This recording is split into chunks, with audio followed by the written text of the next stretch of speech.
sou Edson Soares e estou aqui hoje no consultório do psicanalista Lucas Almeida e vamos conversar justamente sobre como a psicanálise pode ser um apoio, uma ajuda nesse período de pandemia. Lucas, tudo bem? Tudo bom? Tá bom. Vamos falar sobre uma coisa, Lucas. A pandemia, ela assustou o mundo, né? Como a análise pode ser um auxílio nesse momento? Então, Edson, a análise ela é um auxílio nesse momento justamente por permitir, favorecer, facilitar que o sujeito que venha procurar uma ajuda consiga escutar suas angústias, reorganizar seus afetos, talvez voltar a si, né, conseguindo diluir angústias, ansiedades, esses medos que a gente sozinho não consegue, com amigos e familiares numa conversa às vezes também não consegue, e só num espaço, né, onde tem uma segurança emocional, como um consultório de psicologia, de psicanálise, a gente pode ter. Então a análise ela pode ajudar esse sujeito como um fio condutor a seguir esse caminho mais centrado, mais calmo, vendo as coisas com mais clareza. Então, ilustrando a situação, é como se fosse uma estante desarmada e você quer colocar os livros separando por tema, por tópico, não sei, por cor. Poderíamos dizer que sim. Interessante. Você falou também sobre o medo, né? Uhum. O medo paralisa as pessoas, né? Como a análise ajuda a pessoa a lidar com esse medo? Edson, o medo é preciso entender que ele é muito importante para a nossa condição humana, porque ele protege. O problema do medo é quando ele fica exacerbado demais, quando ele transborda o pote, por assim dizer, e paralisa o sujeito, como foi a pergunta que você me fez. Esse é o problema do medo, quando há uma paralisia diante das questões. A gente hoje vive uma situação muito delicada e atípica, que é a pandemia do coronavírus. Então, assim, é óbvio que a gente vai sentir medo, é normal que a gente sinta medo, é normal que a gente sinta angústia. O problema é quando a gente se percebe paralisado diante disso tudo. E aí, lidar com isso sozinho fica mais difícil. É óbvio que nem todo mundo tem condições financeiras ou condições emocionais de buscar uma terapia ou uma análise. Exatamente, que é o ideal para a gente não se paralisar e para a gente lidar da melhor maneira com o medo. Então, assim, cada um pode buscar suas maneiras pessoais e subjetivas para lidar com esse medo de uma maneira saudável. Por exemplo, algumas pessoas gostam de praticar um exercício físico. É uma boa maneira de você liberar endorfina, adrenalina, serotonina, o que vai ajudar você a lidar com o medo de uma maneira diferente. Outras pessoas gostam de ler e produzir intelectualmente alguma coisa. Outras gostam de estar em contato com a natureza. Então, como cada um vai fazer isso, vai buscar isso, é muito individual. Mas é importante que a gente entenda quando a gente está paralisado diante do medo e que a gente busque alguma maneira, que seja pessoal também, para lidar com esse medo. Fazendo alguma coisa com ele, usando essa angústia e essa sensação e esse afeto como se fosse uma força motora para a gente continuar seguindo em frente caminhando. Então quer dizer que o hobby também ajuda no combate ao medo, é isso? Totalmente. O lazer, né, ele é muito importante para a gente estar em contato com a gente mesmo e compreender melhor até os nossos comportamentos, porque certas coisas, por que esse medo. Então também, Lucas, daí a importância da pessoa no fim de semana, de ter uma correria durante a semana, reunir a família, vai para um teatro, para um show, para um parque, vai para um espaço de lazer mesmo, brinquedos e tal. Isso ajuda também a própria união, além da união familiar. Sim. Né? São os laços afetivos. Os laços afetivos, como também ao mesmo tempo a pessoa lidar com seus problemas internos, é isso? Com certeza. É uma forma da gente se desligar um pouquinho daquilo que a gente está muito focado, né? Que o medo tem disso. Faz a gente ficar muito focado em certas questões ou naquilo, né, que a gente está vivendo no momento, hoje em dia é o coronavírus, e a gente acaba esquecendo de outras coisas que são mais importantes até. Então, fazer isso, né, sair, se tirar um pouco dessa situação, buscando lazer, quebrar uma cultura, rotina, né? Quebrar a rotina, é uma forma da gente conseguir se olhar de fora. E talvez até buscar uma alternativa mais saudável para lidar com aquela situação que está paralisando. Com certeza. Lucas, a pandemia trouxe também muitas perdas. Perdas financeiras, perdas de emprego, até conflitos, né, por conta disso. Né? Muitos. Então, com certeza. Como deve ser a nossa atitude para manter o controle mediante tudo isso? Edson, assim, como psicanalista, por uma ética, eu não posso vender uma coisa que eu não acredito, né? O controle é uma coisa fantasiosa, imaginária, que nós, enquanto seres humanos, acreditamos ter para lidar melhor com os problemas. Então, primeiro a gente tem que partir do ponto de que a gente não tem controle sobre as coisas. E elas vão acontecer independente da gente querer ou não, independente da gente fazer todo o nosso possível para que aquilo não aconteça. Agora, diante dessas perdas, diante da situação que a gente está vivendo, dos conflitos que podem ser causados por conta de perda de emprego, por conta de problemas financeiros, né? Eu acho que o mais importante é paciência, compreensão e atitude.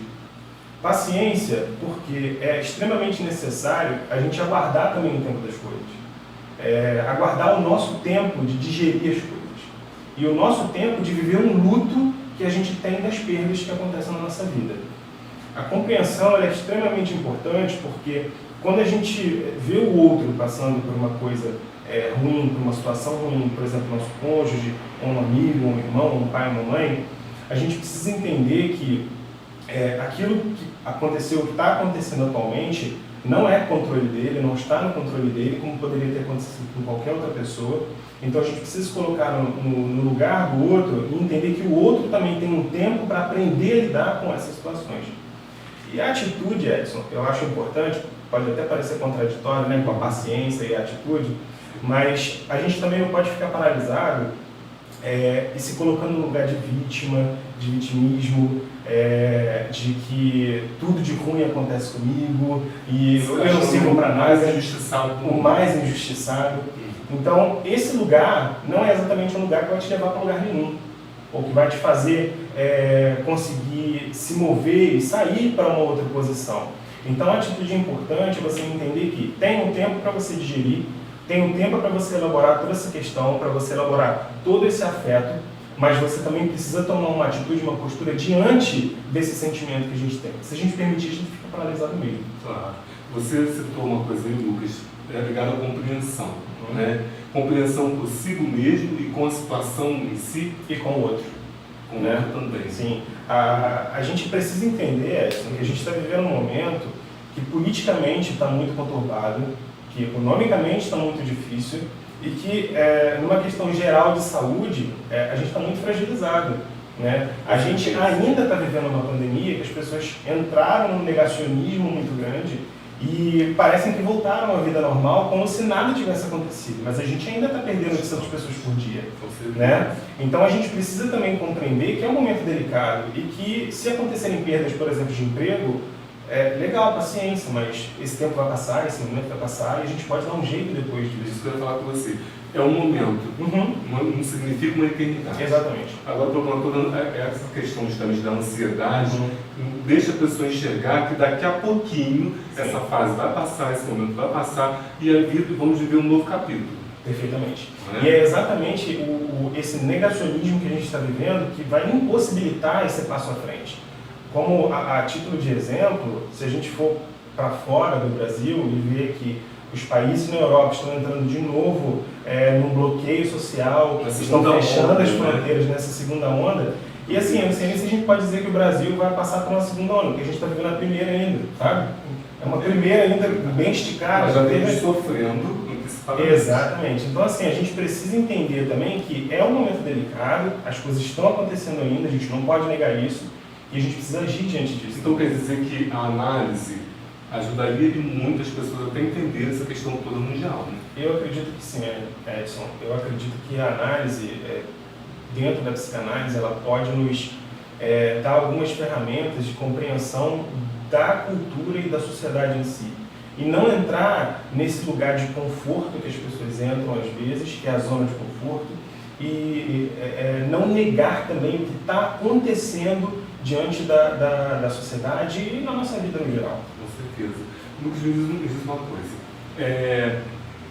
Toda pessoa, então, é necessário ou é importante que toda pessoa faça análise?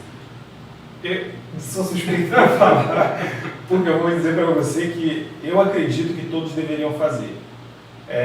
Não só quem tem questões aparentes, mas todo ser humano deveria estar em contato consigo mesmo, em contato com o inconsciente, entendendo o que está acontecendo, o que leva à repetição. Às vezes a gente se pergunta, por que eu sempre faço isso? Por que sempre isso acontece comigo? Isso todo mundo faz. Essa é uma pergunta que todos fazemos. Por que isso está acontecendo de novo na minha vida? Por que eu sempre faço esse mesmo erro? Então, a análise ajuda a pessoa a esse entender, ciclo, né? exatamente, entender esse ciclo. Então, eu acho essencial, eu acho necessário e eu acho importante que todos que possam fazer, façam. E mesmo aqueles que não podem fazer por qualquer questão, seja financeira ou emocional, que tente pelo menos. Porque, assim, existe um estereótipo de que a análise é cara, mas ela não é cara. Caro é ficar no lugar que a gente está sofrendo. Isso custa. Mas o profissional que está aqui diante de você, é óbvio que ele vai adequar a situação à sua vida financeira, por exemplo. Né? E o preço que vai ser pago pela análise não é só o preço que o analista cobra, mas é o preço justo pelo seu sintoma, por aquilo que você está buscando, que é uma cura. Claro. Esse sofrimento pode levar a pessoa também a estar ingerindo medicamentos sem necessidade muitas vezes, né? Às vezes até chegando ao ponto de fazer cirurgia, Sim. como poderia estar levando uma vida mais leve. Sim. Mais, né? Infelizmente, as pessoas elas preferem uma fuga rápida, um conforto rápido que se encontra no remédio, se encontra no cigarro, se encontra na bebida, se encontra no sexo, se encontra nos relacionamentos rasos. Mas aí são fugas, né? Fugas, exatamente, para lidar com essas questões. É isso assim, que a sociedade, no geral, prefere, ao invés de encarar o que de verdade causa o sofrimento, que está dentro da gente. Mas para isso também precisa às vezes é fácil uma força. né? Exatamente. Lucas, o que a família precisa ter como base para enfrentar momentos de crise? Porque eu acredito que a pessoa tem que estar bem disposta, preparada, entre aspas, né? Para estar conduzindo sua família da melhor forma possível, até mesmo para boa convivência familiar. Sim. Eu vou dar duas respostas para você, Alisson. Uma resposta ela é pessoal, e uma outra é uma resposta mais guiada dentro de uma teoria que eu acredito. A primeira, que é pessoal, é o amor. Não tem como uma família seguir e lidar com esse momento de crise que a gente está vivendo hoje se não tiver amor. E talvez seja até por isso que a gente esteja vendo um crescente número de separações e divórcios, porque os casais estão se dando conta de que isso que liga a família não existia há muito tempo, né? Então, essa é a minha resposta pessoal para se lidar, que a família precisa ter como base para se lidar com essa crise toda que a gente está vivendo. A resposta mais guiada e orientada pela teoria que eu acredito é saúde mental. Assim. Porque eu acho que assim, não tem como a gente lidar com crise, liderar alguma coisa, tomar frente, tomar atitude, se a gente está com depressão, se a gente está com ansiedade, se a gente está doente de alguma maneira. Então, eu acredito que a saúde mental, a saúde emocional, é um aliado muito importante nesse momento de crise que a gente está vivendo. Inclusive, houve um aumento muito grande de casos de depressão e ansiedade durante a pandemia, e tem algumas teorias dizendo que a segunda ou a terceira onda, né, não sei até onde que a gente vai, mas talvez a última onda do coronavírus seja a depressão, por conta desse isolamento que a gente está enfrentando e estando de cara com os nossos problemas. Exatamente. Essa é a palavra aí, a impotência diante de tudo que a gente está vivendo, porque realmente a gente não tem poder para mudar essa situação. E a pessoa confinada na sua casa, com a família, o canal GNT, todos conhecemos, né? Produz o programa Sessão de Terapia, que eu acho até o máximo que o programa tem, né? Dicas ótimas. Sim. A proposta, a ideia do programa é muito boa. Sim. Só que o programa em si, ele serve como orientação ou é apenas uma ficção? Em sua opinião? Em minha opinião, ela é uma ficção que serve como orientação. Mas orientação no sentido de quem é o espectador pode perceber ali as nuances do que acontece numa sessão de terapia. Então, até o terapeuta mesmo, se eu não me engano, é o Caio, né? O nome do Caio, né? O nome do terapeuta, né? Do analista. Ele tem posicionamentos que são muitos da psicanálise. E quem vê aquilo ali como espectador, encarando aquilo como ficção, pode entender como que acontece uma sessão de terapia, pode entender o que se fala, o que se ouve, entender que dentro da psicanálise não tem uma orientação pedagógica, uma orientação de opinião do que o paciente deve ou não deve fazer. Não tem opinião do psicanalista dentro de uma sessão de terapia. Existe uma devolutiva das suas próprias questões. E existe principalmente, Edson, o confronto com o desejo. Então, o que o paciente deseja fazer diante daquilo ali? E isso é tomar as rédeas da sua vida nas suas mãos. Para começar a decidir e andar por si só, não só pelo que o outro diz, ou pelo que o outro manda, pelo que o outro quer, mas também pelo que eu penso, pelo que eu acho, pelo que eu desejo. Com certeza. Agora, ali, mediante a exposição de cada personagem, o público se identifica. Sim. Né? E, ao mesmo tempo, o ator que faz o Caio, Selton Mello, né? Ele justamente ele dá uma orientação boa até, né? E a pessoa que está assistindo, está passando por aquele meio programa ali, também pode seguir aquela orientação. É muito subjetivo, né? Como eu disse no começo para você. Que é uma análise gratuita, que eu digo. Mas a gente não pode esquecer que é uma análise do personagem, né? Pode confundir, exatamente, né? Existem questões intrínsecas e subjetivas de cada um que não estão refletidas ali naquela ficção. Então, assim, por mais que possa ser talvez parecido, né? Parecido, ou que talvez uma coisa que ele falou bata e tenha gere alguma ajuda, aquilo é ficção e a realidade acontece aqui. Você saber separar. Exatamente. Que mensagem você deixa para quem deseja fazer análise, mas teme se expor? Edson, a gente, enquanto terapeuta, psicanalista, psicólogo e as diversas terapias que existiriam, assim como na medicina, a gente é guiado por uma ética. E dentro dessa ética, a gente entende que tudo que o paciente fala aqui, além de ser confidencial, tem algo por trás. E é justamente esse algo por trás que a gente está interessado. Então, talvez, às vezes, uma pessoa tenha medo de expor algum conteúdo, alguma questão, mas que para a gente nem vai ser o interesse da análise. O interesse vai ser o afeto por trás disso. Então, a garantia de que quem faz análise é de que o que fala-se aqui vai morrer com o psicanalista, isso nunca é passado para frente. E, além disso, o medo também, né, que as pessoas têm é do que o outro vai pensar de mim. Então, o medo da acusação. Da acusação. E o importante é entender que aqui não é um tribunal, eu não estou julgando, ou o analista não está julgando o que é certo, o que é errado, ele não está aplicando as suas próprias medidas no paciente. Então, para ele, não tem certo, errado, bom ou mal, não tem condenação. Para ele, para o analista que está ouvindo, como eu disse anteriormente, o importante é o que está por trás disso que o paciente está falando. Questionar para trazer a cura. Exatamente. Assim, né? E entender e fazer o paciente também entender esse afeto que está ali por trás daquela questão e que depois até deixa de ser uma questão porque foi compreendido o afeto. Isso tudo tem que ver também com a ética, né? Sim. Porque se você é um profissional, está atuando no mercado e não mantém a ética, como servir? Exatamente. Né? Agora, para o pessoal que está te assistindo agora, assistindo a gente, e quer fazer contato com você, tirar mais dúvidas, perguntar como é que funciona o tratamento, de repente tem alguém que se interesse, né? Sim. Qual o seu Instagram? Meu Instagram é @lucaspsicanalista e lá tem o meu telefone pessoal, o meu e-mail, que é o WhatsApp, isso aí, é os demais contatos. Quem quiser pode entrar em contato comigo qualquer hora do dia, qualquer momento. Maravilha. Quantos anos de carreira? Eu tenho 5 anos de carreira. A criança está crescendo. Está crescendo. É isso aí. Nós estamos encerrando aqui o programa Edson Faz Entrevista.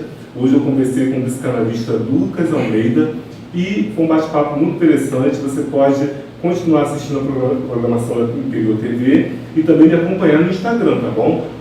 @EdsonSinai. Um abraço, muito obrigado pela audiência e até a próxima. Interior TV, a gente faz pra você.